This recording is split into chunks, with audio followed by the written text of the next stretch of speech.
Hevige noordwesterstormen hebben de scheepvaart langs de kust van Europa in ernstige moeilijkheden gebracht. Een van de slachtoffers was het Panamese schip Faustus, dat bij de pieren van Hoek van Holland aan de grond liep. De hoge zeeën brachten dit schip in een dusdanige positie dat de kapitein na 12 uur besloot hulp van een reddingboot in te roepen. De president Jan Lels verliet daarop de haven om de bemanning uit zijn hachelijke positie te verlossen. Met de reddingboot ging onze cameraman Peter Kaart mee naar buiten om de redding van de schipbreukelingen te verfilmen. Door een wild schuimende branding worstelde de kleine boot naar het hulpeloze schip. De reddingboot voer met een grote boog om de Faustus heen en de schipper slaagde erin door handig manoeuvreren in de luwte van het vrachtschip te komen, waar de zee betrekkelijk rustig was. De 26-koppige bemanning kon daar vrij gemakkelijk in de reddingboot overstappen.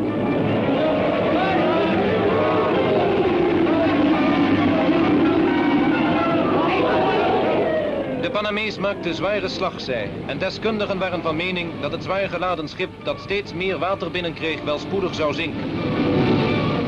Kapitein Palaio Krasas wierp een laatste blik op het schip waarover hij het commando had gevoerd en dat nu aan de elementen was prijsgegeven. De president Jan Lels voer terug naar de haven van Hoek van Holland, waar de schipbreukelingen onder grote belangstelling veilig aan land werden gezet. Het waren allen Grieken, voor wie hiermee op gelukkige wijze een einde was gekomen aan een hachelijk avontuur.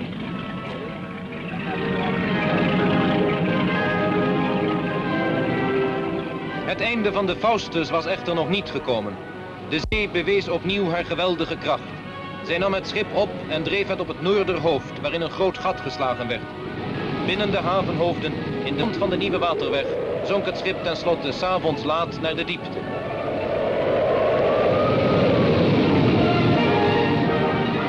De volgende morgen was duidelijk te zien welke krachten hier aan het werk geweest waren.